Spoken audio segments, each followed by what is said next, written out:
12절부터 30절까지 읽습니다. 12절부터 30절까지 읽겠습니다. 함께. 형제들아, 내가 당한 일이 도리어 복음 전파의 진전이 된 줄을 너희가 알기를 원하노라.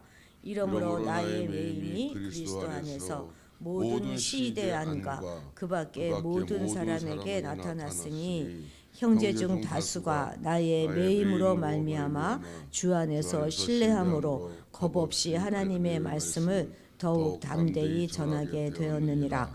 어떤 이들은 투기와 분쟁으로, 어떤 이들은 착한 뜻으로 그리스도를 전파하나니 이들은 내가 복음을 변증하기 위하여 세우심을 받은 줄 알고 사랑으로 하나 그들은 나의 매임에 괴로움을 더하게 할 줄로 생각하여 순수하지 못하게 다툼으로 그리스도를 전파하느니라. 그러면 무엇이냐? 거칠애로 하나 참으로 하나 무슨 방도로 하든지 전파되는 것은 그리스도니 이로써 나는 기뻐하고 또한 기뻐하리라. 이것이 너희의 간구와 예수 그리스도의 성령의 도우심으로 나를 구원에 이르게 하는 줄 아는 고로 나의 간절한 기대와 소망을 따라 아무 일에든지 부끄러워하지 아니하고 지금도 전과 같이 온전히 담대하여 살든지 죽든지 내 몸에서 그리스도가 존귀하게 되게 하려 하나니 이는 내게 사는 것이 그리스도니 죽는 것도 유익함이라. 그러나 만일 육신으로 사는 이것이 내일의 열매일진데 무엇을 택해야 하는지 나는 알지 못하노라. 내가 그 둘 사이에 끼었으니 차라리 세상을 떠나서 그리스도와 함께 있는 것이 훨씬 더 좋은 일이라. 그렇게 하고 싶으나 내가 육신으로 있는 것이 너희를 위하여 더욱 유익하리라.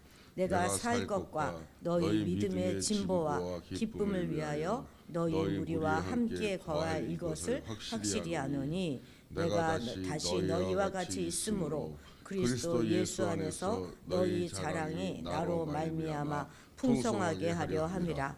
오직 너희는 그리스도의 복음에 합당하게 생활하라. 이는 내가 너희에게 가보나 떠나 있으나 너희가 한 마음으로 서서 한 뜻으로 복음의 신앙을 위하여 협력하는 것과 무슨 일에든지 대적하는 자들 때문에 두려워하지 아니하는 이 일을 듣고자 함이라. 이것이 그들에게는 멸망의 증거요 너희에게는 구원의 증거니 이는 하나님께로부터 난 것이라. 그리스도를 위하여 너희에게 은혜를 주신 것은 다만 그를 믿을 뿐 아니라 또한 그를 위하여 고난도 받게 하려 하심이라. 너희에게도 그와 같이 싸움이 있으니 너희가 내 안에서 본 바요 이제도 내 안에서 듣는 바니라. 아멘. 자, 먼저 지도부터 보겠습니다. 빌립보는 바로 이제 여기죠. 빌립보는 유럽의 관문입니다. 그런데 처음에 바울이 이제 선교 여행을 계획했을 때 이 빌립보가 있는 이 유럽 쪽은 그의 전도 대상이 아니었습니다. 그의 생각은 오직 이쪽, 이 아시아 쪽에 있었어요. 지금의 터키죠. 예. 그런데 이제 마케도니아 사람이 나타나서 이리로 와달라고 간절히 요청하는 그런 꿈을 하나님의 음성으로 바울은 듣습니다. 그래서 즉시 방향을 돌려서 이쪽 빌립보 지역으로 가게 되지요. 빌립보에 도착해서 하나님을 경외하는 여성 누군지 아시죠? 자주장사 루디아를 만나게 돼서 그녀의 집에서 교회가 시작되게 된 것이 바로 이 빌립보 교회입니다. 이제 지도는 됐고요. 예. 사실 이 빌립보라고 하는 도시명은 로마 황제인 알렉산더 대왕의 아버지 필립의 이름을 따서 만들어진 그 이름이 붙여진 이름입니다. 그래서 알렉산더가 아주 관심을 갖고 발전시켰던 도시가 바로 이 빌립보이기 때문에 황제 사상이 아주 강했습니다. 이것에 바로 복음이 들어가게 된 것이지요. 그러니까 황제가 신이다 이렇게 공공연하게 천명하는 도시 가운데서 오직 예수가 왕이다 이런 믿음의 고백을 하는 공동체가 생겨나게 된 것이지요. 그러니 이들이 얼마나 힘들게 어렵게 신앙생활을 하였을지 우리가 충분히 짐작해 볼 수 있습니다. 그런데 이 빌립보서의 중심 단어가 무엇입니까? 기쁨이고 감사이잖아요. 옥에 갇혀 있음에도 불구하고 이 기뻐한다 하는 이 바울의 고백은 단순히 우리 육신의 욕구를 만족시키는 그런 말초적인 기쁨은 아닌 것입니다. 오직 자신이 왕궁에 있던 감옥에 있던 또 초장에 있든 골짜기든 주님과 연결되어 있다는 사실에서 비롯된 그런 기쁨이 바로 이 바울이 말하는 기쁨이죠. 우리가 하고 싶은 일을 할 때, 그러니까 지금 바울이 자기가 원하지 않은 일을 했잖아요. 유럽 쪽 가고 싶지 않았지만 성령의 인도하심으로 그곳에 갔을 때, 그러니까 나의 계획대로 살아갈 때가 아니라 나는 원하지 않았을지라도 주께서 하라고 하신 그 일을 했을 때 그때 진정으로 우리 안에 기쁨이 넘치게 된다 하는 것을 우리가 이 바울을 통해서 알 수 있는 것이죠. 12절 같이 읽도록 하겠습니다. 12절입니다. 형제들아 내가 당한 일이 도리어 복음 전파의 진전이 된 줄을 너희가 알기를 원하노라. 아멘. 지금 바울이 로마의 감옥에 투옥되어 있다 하는 이 사실을 성도들이 긍정적으로 받아들이기는 쉽지 않았을 것입니다. 그럼에도 불구하고 바울은 자신이 고난을 당해도 복음만큼은 진전했다 하는 것을 성도들이 알기를 원했습니다. 그의 고난에도 불구하고 정도가 아니라 오히려 고난 때문에 복음이 더 진보했음을 강조하고 있는 것이죠. 그의 매임이 복음의 전진을 방해한 것이 아니라 도리어 동력으로 작용했습니다. 그렇기 때문에 투옥되었다 하는 현 상황이 그 상황에 대해서 낙심할 필요가 없다 이렇게 바울은 말하고 있습니다. 이것에 대해서 바울은 이제 두 가지 증거를 제시하고 있는데요. 13절 그의 매임으로 인해서 로마 시대 안팎의 사람들이 복음을 접할 수 있는 기회를 얻게 되었다는 것입니다. 심지어 그를 향한 고소와 재판 과정에서 주 예수 그리스도를 합법적으로 충분히 고위 관료들 앞에서까지 전할 수 있는 기회를 얻었지 않습니까? 이 모든 것은 복음을 위한 하나님의 섭리라는 것이죠. 자, 두 번째는 14절입니다. 그의 매임이 로마의 다른 성도들의 담대한 복음 증거를 이끌어내었습니다. 그런데 이것은 특별한 상황이 덧붙이게 되지요. 그것이 바로 15절 이하입니다. 일부는 바울을 염려하면서 이들은 이게 되죠. 바울을 염려하면서 선한 기회를 마련하려고 애쓰면서 복음을 전한 반면에 다른 이들 그들은 서로 다투면서 복음을 전해가지고 복음의 이 바울의 매임을 더욱더 어렵게 만들었습니다. 게다가 이들은요. 바울이 더욱 곤란해질 것을 알면서도 의도적으로 그렇게 했다는 거예요. 이 후자의 무리들이 유대주의를 지키려고 하는 사람이었는지 아니면 바울을 향한 시기심, 경쟁심에서 그렇게 했는지 또 로마 정권에 반감을 가진 자들이 그러했는지 우리가 특정하기는 어렵습니다만 분명한 것은 그들은 바울의 매임을 제대로 이해하지 못했고 동기가 순수하지 못했고 그래서 그들의 활동은 바울에게 아주 불리하게 작용했던 것입니다. 그런데 바울은 이에 대해서 어떻게 반응합니까? 바울이 최우선으로 둔 것은 오직 예수 그리스도의 복음이었던 것입니다. 본질은 타협할 수 없지만 비본질은 얼마든지 관용할 수 있다는 것이죠. 일부 성도들의 전도 활동이 자신의 매임에 부정적인 영향을 끼쳤지만 그 역시 결국은 그리스도가 전파되는 긍정적인 결과를 낳았다 이렇게 판단하고 있습니다. 이로써 그는 기뻐할 수 있었던 것이죠. 바울에게는 자신이 어디서 어떻게 대접을 받는가 하는 것보다는 복음이 변호되고 또 예수 그리스도가 전해지는 것 그것이 그의 큰 기쁨이었던 것입니다. 복음만 전해질 수 있다면 자신이 어떻게 되든 상관없었던 사람이 바로 이 바울인 것이죠. 우리 19절에서 20절도 같이 읽어보겠습니다.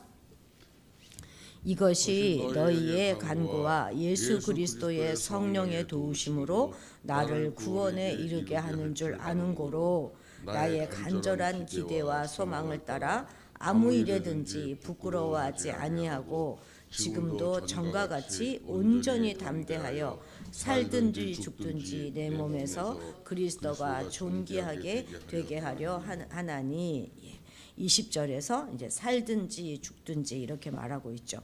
또 그 아래 21절에서도 죽는 것이 더 유익하다 이러는 표현들을 보면 바울이 조속한 석방을 기대했다 이렇게 보기는 어렵습니다. 우리는 20절에서 말하고 있는 구원의 의미죠. 구원의 의미를 좀 가늠해 볼 수 있는데 바울이 간절히 바라고 원하고 있던 구원은 자신의 석방 자체가 아니라 그리스도 앞에서 자신이 부끄러운 존재가 되지 않는 그것이었습니다. 자신의 형편과 처지가 어떠하든지 그리스도가 존귀하게 되는 것, 그것이 그의 구원이었던 것이죠. 그래서 21절의 선언이 가능한 것입니다. 사는 것이 그리스도다.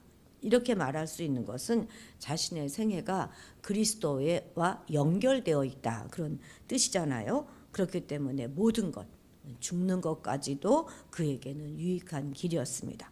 그런데 여기서 이제 바울의 딜레마가 발생하게 되는 거예요. 죽음마저도 유익한데 차라리 죽는 것이 더 낫겠는데, 그런데 22절 매일지라도 육신으로 살고 있는 그것이 그리스도를 존귀케 하는 열매를 맺게 된다면 어떻게 해야 되는가? 그래도 죽음을 환영할 것인가? 아니면 그리스도를 위해서 생명 연장을 기대해야 할까? 바울은 무엇을 선택해야 할지 나는 알지 못하겠노라 이렇게 고백하고 있습니다. 그리고 자신은 지금 두 가지 이 옵션 가운데 끼어 있다 이렇게 말하지요. 당장 육체의 삶을 마감하고 그리스도와 영원히 함께하는 것이 개인적으로는 훨씬 더 좋겠지만 육신으로 복음의 진도를 더 이루는 것은 성도의 유익하게 되는 것입니다. 자, 25절 26절도 우리 읽어봅시다. 내가 살 것과 너희 믿음의 진보와 기쁨을 위하여 너희 무리와 함께 거할 이것을 확신하노니 내가 다시 너희와 같이 있으므로 그리스도 예수 안에서 너희 자랑이 나로 말미암아 풍성하게 하려 함이라. 아멘. 아직 빌립보 교회 성도들 안에 믿음의 진보가 더욱더 필요합니다. 그래서 자신의 그 석방과 재회는 그들에게 더욱 유익할 것이고 그것이 또한 자신에게도 그렇다 이렇게 고백합니다. 왜냐하면 그들로 말미암아 자랑이 더욱더 풍성해질 것이기 때문이지요. 이 대목에서 아마도 바울은 어느 정도 이제 석방을 기대하고 있는 것 같습니다. 바울에게 예수 그리스도는 존재의 이유이고 삶의 목적이고 그리고 그의 전부였던 것입니다. 육신의 고통을 벗고 주와 함께 있는 그런 소망이 컸지만 아직은 살아서 복음을 위해 또 성도를 위해 할 일이 남아있다 이렇게 본 것이지요. 자기 유익보다 성도를 더 먼저 생각했던 그런 위대한 사람이 바로 이 바울 사도입니다. 여러분, 우리가 아직도 더 살아야 할 이유가 무엇인가 생각해 본 적이 있습니까? 우리 나이에, 아니 우리보다 훨씬 더 젊은 나이에 세상을 떠난 사람들도 많이 있지 않습니까? 그런데 우리에게 아직 생애가 남아있다면 그것은 우리에게 맡기신 일도 분명히 있을 것입니다. 그것을 우리가 사명이라고 말하는 거 아니겠습니까? 오늘은 그것을 좀 진지하게 묵상해 보시고 그 사명을 이루는 그런 삶으로 달려가시기를 축복합니다. 27절 읽겠습니다. 오직 너희는 그리스도의 복음에 합당하게 생활하라. 이는 내가 너희에게 가보나 떠나 있으나 너희가 한 마음으로 서서 한 뜻으로 복음의 신앙을 위하여 협력하는 것과 있습니다. 그리스도의 복음에 합당하게 생활하라 하는 이 말은 기독교 신앙 윤리의 대명제 같은 그런 명령입니다. 그 복음을 따라 사는 것, 그것은 우리 힘으로는 안 되죠, 그죠? 예, 은혜를 받아야 할 수 있고 또 그렇게 사는 삶은 고난이 따르는 삶입니다. 따라서 복음으로 사는 것은 세상과의 싸움을 요구합니다. 그래서 또한 복음에 합당한 삶의 열쇠는 바로 성도 간의 온전한 연합인 거예요. 혼자서 싸울 수 없으니까. 복음으로 말미암아 하늘 시민권을 가진 자로서 합당한 그런 삶을 살아가야 한다는 것이죠. 그것을 위해서 공동체가 연합하여서 한 마음으로 한 뜻을 성취해야 한다. 이렇게 바울 사도는 우리에게 알려주고 있습니다. 성도의 신앙생활은요, 개인적인 차원을 훨씬 뛰어넘습니다. 한 마음으로 지체를 돌아볼 때 서로의 존재 이유를 발견하게 되는 것이죠. 세상은 남보다 높아지는 것, 그것을 행복이라고 말하지만 교회는 서로 존귀하게 여겨주고 가치를 알아주고 낮은 자리에서 격려해 줄 때 행복하게 되는 것입니다. 한 마음으로 연결되어서 힘을 주고받으면 기쁨이 더욱더 배가 되고 충만해지는 것이죠. 그래서 우리는 공동체 안에서 한 뜻과 한 마음으로 살아가야 하는 것입니다. 자기를 드러내기보다는 자기 부인의 십자가를 본받아서 지체들의 일을 나의 일로 여기고 감당해 주는 것이죠. 이것이 바로 세상과 교회와 다른 점입니다. 공동체 구성원들과 나를 구별하되 차별하지 않고 서로의 기쁨에 참여하는 것이 삼위 하나님의 연합을 본받는 그런 복음에 합당한 삶인 것입니다. 그런 연합의 복된 삶을 가정에서도 또 교회에서도 일터에서도 이루어 가시는 여러분들이 되시기를 바랍니다. 기도하시겠습니다.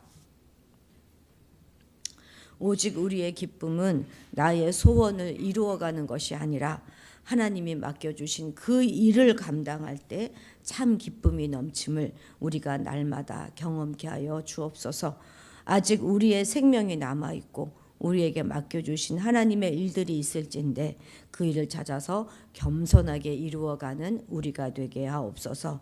우리 교회 위에 삼위 하나님의 연합의 그런 기름 부음을 충만하게 부어주셔서 한 마음과 한 뜻으로 신앙을 위하여 협력하여 감으로 그리스도의 복음에 합당한 삶을 사는 우리 모두가 되게 도와주옵소서. 감사드리며 예수님의 이름으로 기도드렸습니다. 아멘. 아멘. 한 주간도 이 추위 속에서도 정말 승리하셨습니다. 월요일이 25일이에요. 그래서 25일 날은 새벽 기도가 없습니다. 오늘은 우리 주위의 이웃과 친지들을 위해서 기도하는 날입니다. 그렇게 기도해 주시고 그리고 이제 우리 성탄 축하 행사가 얼마 안 남았지요. 사회를 맡은 대영이 또 은솔이 또 성경 암송하는 우리 은빈이를 위해서 특별히 기도해 주시기 바랍니다. 우리 다 함께 주님의 이름을 크게 부르고 기도의 자리